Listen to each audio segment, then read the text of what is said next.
my peoples of space, hey. I did not do a video yesterday because I conked out. But tonight we're going to go in a slightly different direction.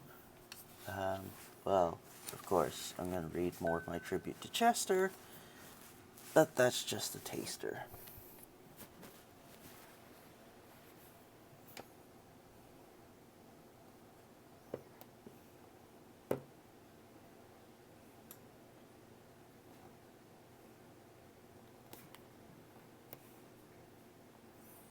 And what's this?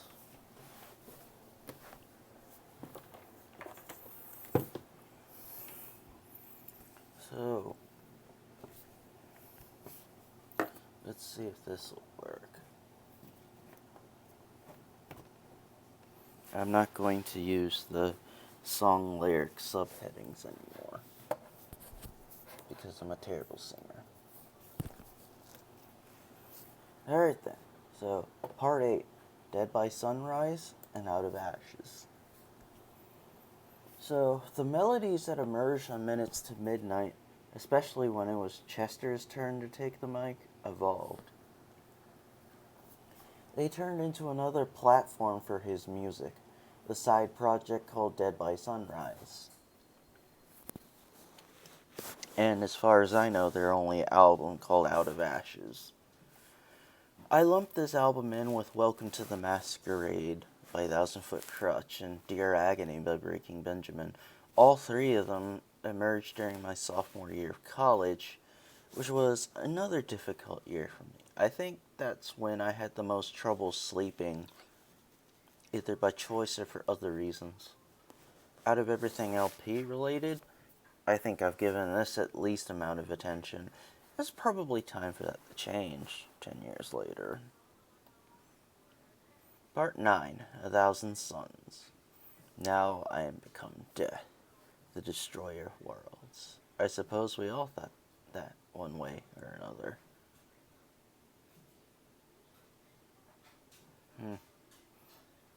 That was a spoken word bit from the Radiance on 1,000 Suns.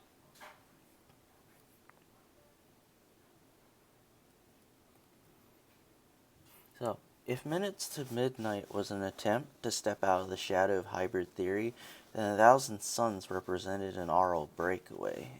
For one thing, it was vastly different, integrating more spoken word and turning up their signature sound to 12.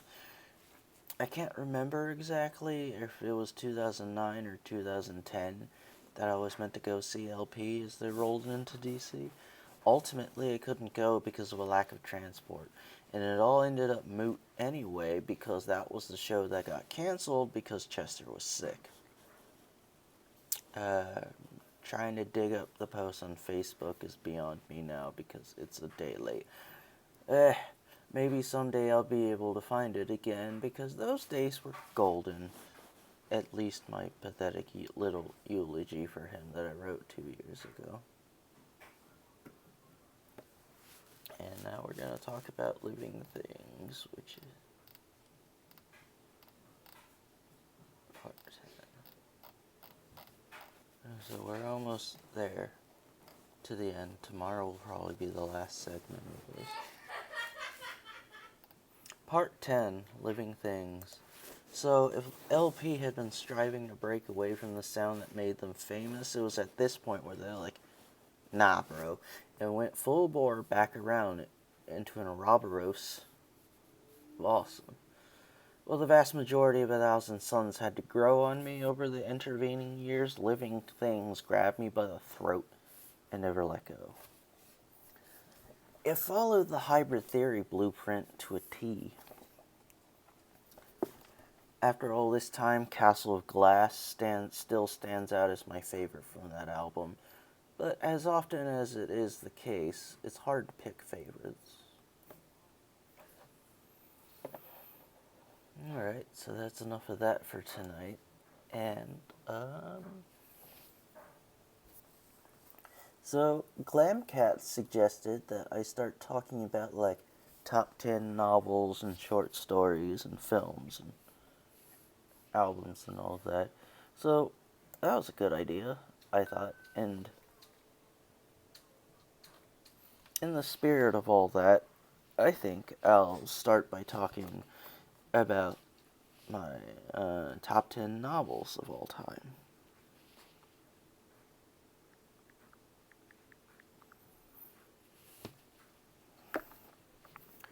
So, it would be an easy cop-out to say that the vast majority of it would be all 7 Harry Potter books, not counting Cursed Child. What do you want, Wicket?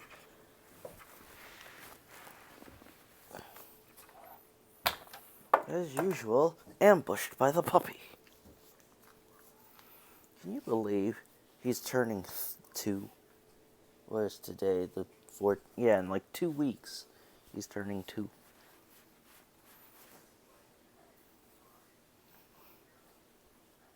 I gotta move that box of Cheez-Its before he shreds all of them.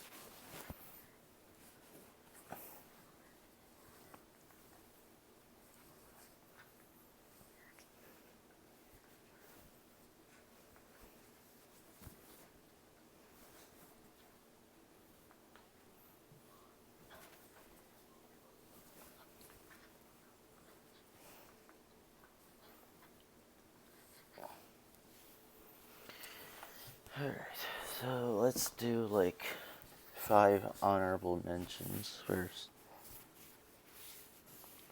These aren't ranked in any particular order, but Goosebumps and Fear Street. What the fuck?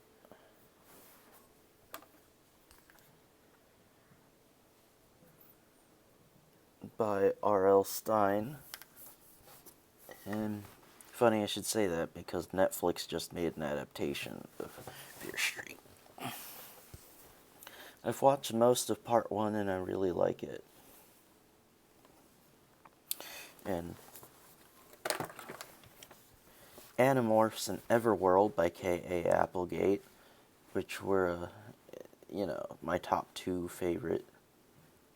Well, it was Animorphs and Goosebumps before the flood of Harry Potter. So that's what...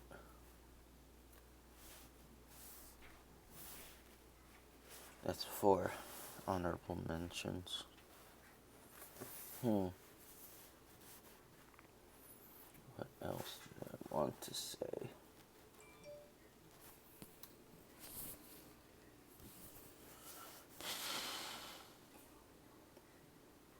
Oh! I read a lot of stuff as a kid, but I want to say this. I couldn't read English when I started going to school, so I'm pretty sure it was either, more than likely, it was my kindergarten teacher, or maybe first grade, I don't remember. It was way too long ago, and I've smoked too much pot since then. But yeah, at the end of that school year, my teacher rewarded me with a book about frogs and lily pads because I had learned to read by then. Wicket, I'm in the middle of something.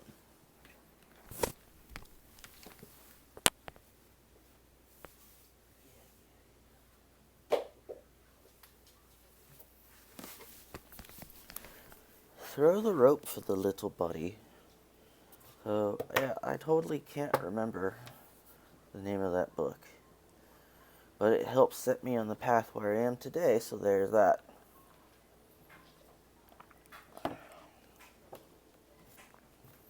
Hmm. 9 minutes.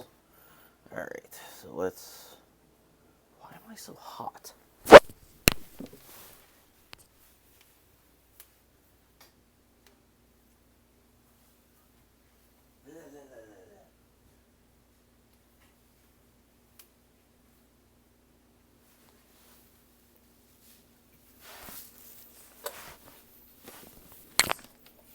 Hang on, y'all. I'm gonna have to write this shit down to get it sorted in my head.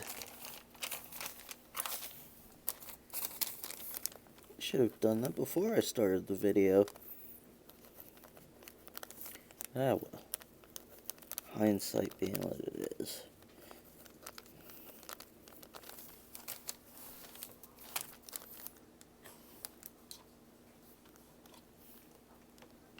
Wicked.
I know there are other books.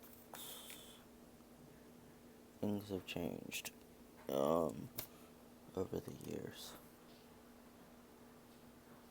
I want to say Gunslinger 1? Dark Tower 1.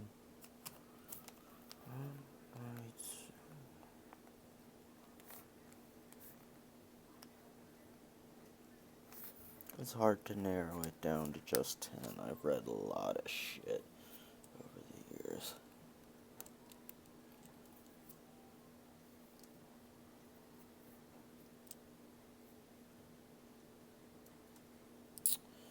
This would be so much easier if I could look at my Facebook. But fuck Facebook. Let's see what I have listed on here.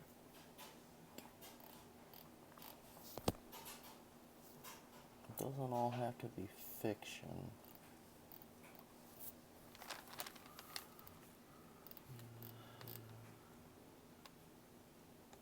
Yeah, it would be a lot easier to talk about movies, honestly.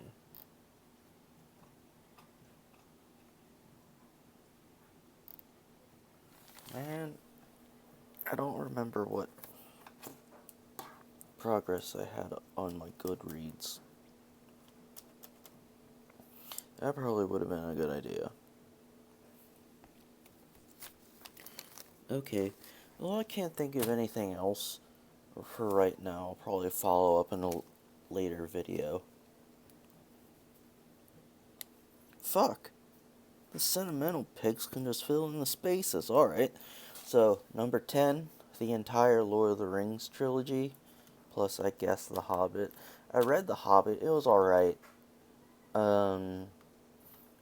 I remember reading the Lord of the Rings books, but you can definitely tell that the man himself, Tolkien, was a professor of, like, literature and philosophy and history and shit like that. Linguistics? I think that's what he was that's what he did. But yeah,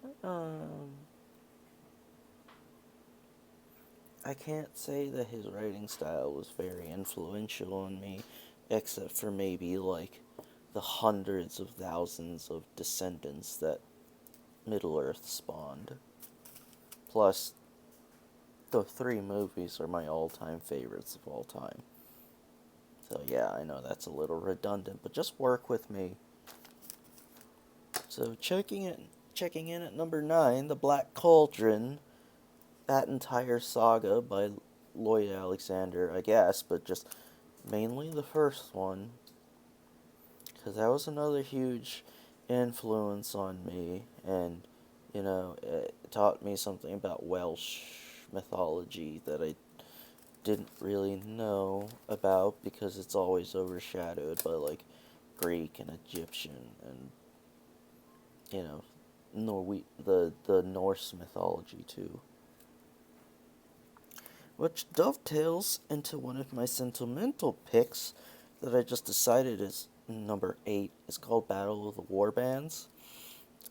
Basically, I took a mishmash of all the fantasy storytelling ideas that I liked back then, and basically, made it like a fantasy version of Power Rangers, I guess, that expanded on the whole.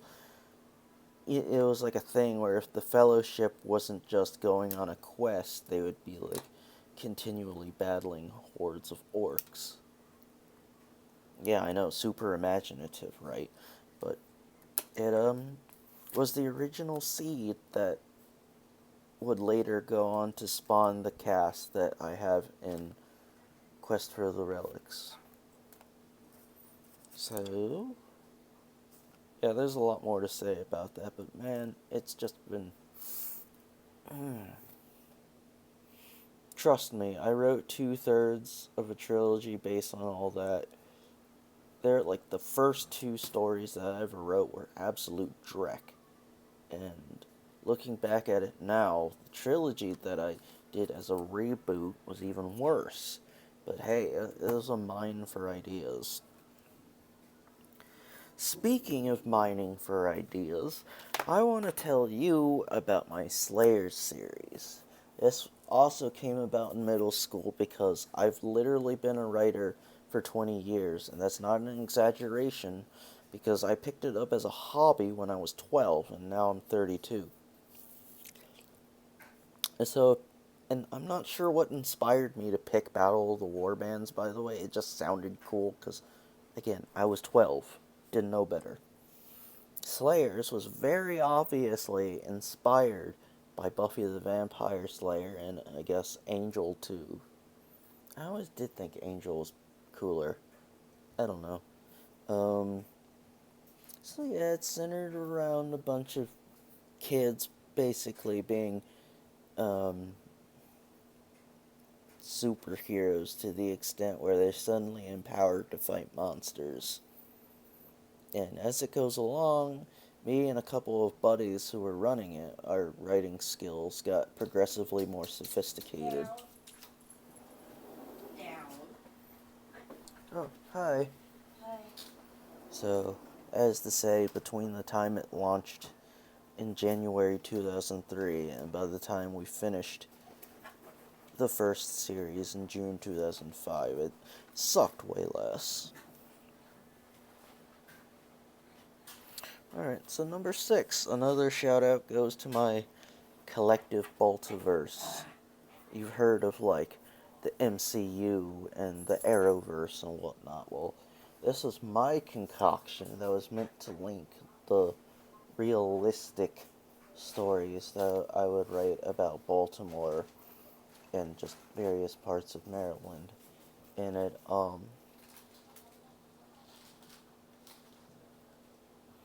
can't remember when I first thought of it, but I think it was codified when I came up with Looking Forward, which is still one of my, like, favorite achievements.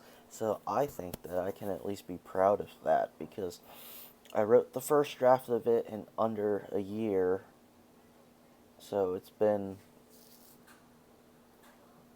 a full 10 years since I created the project, and it has not been able to undergo any further redrafting, which it really should, especially if I'm going to combine it with its sequel, Where We're Going, and then, yeah, the whole collective project would probably just take on the name Looking Forward for a sense of unity.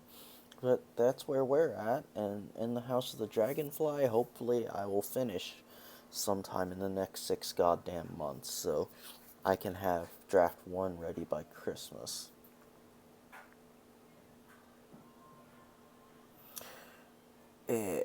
Anyways, on to number 5. This is On Writing by Stephen King. There's a whole bunch of shit of his that I read, like, way back when I was younger and high school and college. He was one of my writing idols. And on writing, I think his memoir, yeah, he calls it a memoir of the craft. But I honestly think it's the biggest and most influential piece of his that I've ever read because, he talks about his life and how it shaped his writing career, especially like overcoming addiction, and how when he finished writing the first draft of Carrie, he thought it was so shitty that he just tossed it in the trash.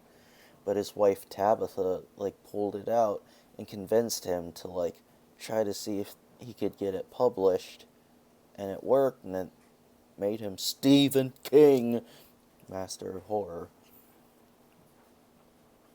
And at number 4, The Great Gatsby. Uh, this is, well, I read part of a chapter in one of my previous videos. Oh, sidebar. Wifey got me this. It's a bracelet that represents the solar system, but I don't think the beads are all correct because I can't tell which one is supposed to be Mercury or not. Maybe that's the sun. Anyways, I'm getting sidetracked. But yeah, so I read part of the chapter that introduces Gatsby, like, on screen after two chapters of Nick Carraway just world building and setting up exposition. And yeah, honestly, I read it in high school, and it's remained one of my favorite books ever since. I haven't seen the version from the 70s. I don't know if I ever will, but the version from 2013 was like Leonardo DiCaprio is who I see as Gatsby. Yeah, alright. So, number 3, Goblet of Fire. I know J.K. Rowling is like persona non grata these days because she's turned out to be a garbage human being. Like, why do you feel it necessary to be a TERF? Like, that's not how that works. That's not how any of that works. But I can't deny that Harry Potter was a huge chunk of my life, as it was for like everyone our age. But yeah, I think Goblet of Fire is the best one of the 7. It makes sense because it's like the middle installment, so it's like the crux and the turning point between the 3 loose trilogies. But on its own, I just thought it was a great standalone book. Like, if it had been Harry Potter and the Goblet of Fire as the first and only book, I think it would have been fine as a standalone book. It probably would have been done really well, but I can also see why it had to be in the sequence, like, it's in the order that it came in, where it is in its sequence, because there's a lot of world building that needed to happen first. Anyways, let's move on a little bit. Number 2, the Bible. Fun fact about in 2009, actually, I took a summer class at MC. It was called The Bible as Literature. And, it really helped me to see the Bible in a new light. Like, how the Song of Songs is just one really, really, really, really, really extended song about ravenous sex. And, it made Psalm 23 stick out in my mind. And, just examining everything. We probably spent a lot more time talking about the New Testament, but I mean, there's no denying it's one of the most important books ever written, if not the most important. But that's not to discount the other holy books of religions, but Christianity is the world's biggest religion, and I try not to talk about this stuff too much on Space Hate because it's not really the place to do it. But I have a really nice Bible that my sister got for me. It's got like a leather cover and my name engraved in it, and I've got apps too that help me study the chapters and verses, and will text me every day and be like, here's a verse of the day, open this for like an Instagram story where of like, here's a person explaining it. So it's actually pretty cool. And yeah, it's come to symbolize a lot for me over the years, because the man upstairs has got me through some really dark times in my life. And we're coming up. Okay, I wanted to cap this at 30 minutes, and we're coming up on that. So, number one, 100 Years of Solitude by Gabriel Garcia Marquez. You might. Was it? Yeah, it is Gabriel Garcia Marquez. I've read a whole bunch of his other books, like The General and His Labyrinth, and Love in the Time of Cholera, and Tale of a Shipwrecked Sailor, Chronicle of a Death Foretold. But yeah, 100 Years of Solitude remains my favorite book of all time. And even though it's obnoxiously long, I can just sit there and cruise through it. It's not like a slog like Paradise Lost or For Whom the Bell Tolls. So yeah, it's a lot of fun to read. It's really imaginative. It set the standard for the magical realism subgenre. So I definitely recommend it, especially if you're into like reading fiction and literature about South America. Because I'm pretty sure GGM said it was an allegory for his home country, which the name of which escapes me right now. It's not Bolivia, because that was Pablo Neruda. Was it Pablo Neruda? Maybe he's Peruvian. I don't know. Anyways, good night, people.